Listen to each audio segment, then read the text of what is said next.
not we can work something out on the tariffs. What about China? Fentanyl in China. China will be speaking to China probably over the next 24 hours. On fentanyl in China, President Trump. We don't want fentanyl coming into our country. Now, we had another big thing, speaking of China. China's involved with the Panama Canal. They won't be for long, and that's the way it has to be. Marco just got back, as you know. He's in the process of coming back. I guess he's almost back by now. And he had a very long conversation with the leader of Panama, the respected man, and some others, the entire leadership group. And we're trying to work a deal on the Panama Canal. The Panama Canal was given foolishly years ago to, it shouldn't have been happened, years ago to Panama, like Jimmy Carter and the group. We lost 38,000 people building the Panama Canal, like one of the great wonders of the world. It's the biggest job we've ever built, the biggest project we've ever built in this country, dollar-wise and every other way. 38,000 people died, Americans, all men, just about, laborers and construction people. They went to Panama. The mosquito got them. Between mosquito and snakes, we lost 38,000 people. It was the most expensive project ever built by the United States.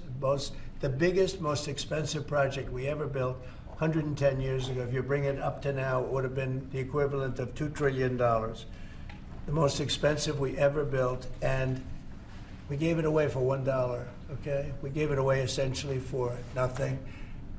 And we either want it back, or we're going to get something very strong, or we're going to take it back. And China will be dealt with. And we didn't give that to China. We gave it to Panama. We shouldn't have given it to Panama. But Panama, as you know, has violated the agreement, totally violated the agreement. So that's in the process right now. But they did have a very good meeting with the head of Panama. In addition to tariffs on China, could you say your current thinking about whether China should be forced to pay reparations both for fentanyl deaths and the million COVID deaths? No, I haven't talked about that, but they do have tariffs. Honestly, nobody, the amount of money that was lost and most importantly, the lives lost because of COVID is not something that anybody could ever even imagine. It's probably $60 trillion, and all the countries in the world don't have $60 trillion.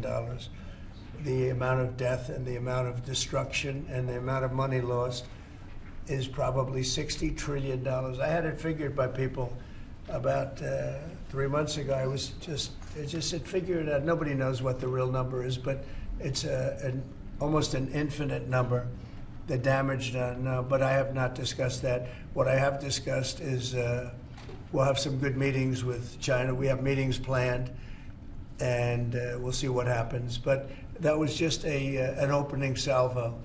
If we can't make a deal with China, then the tariffs will be very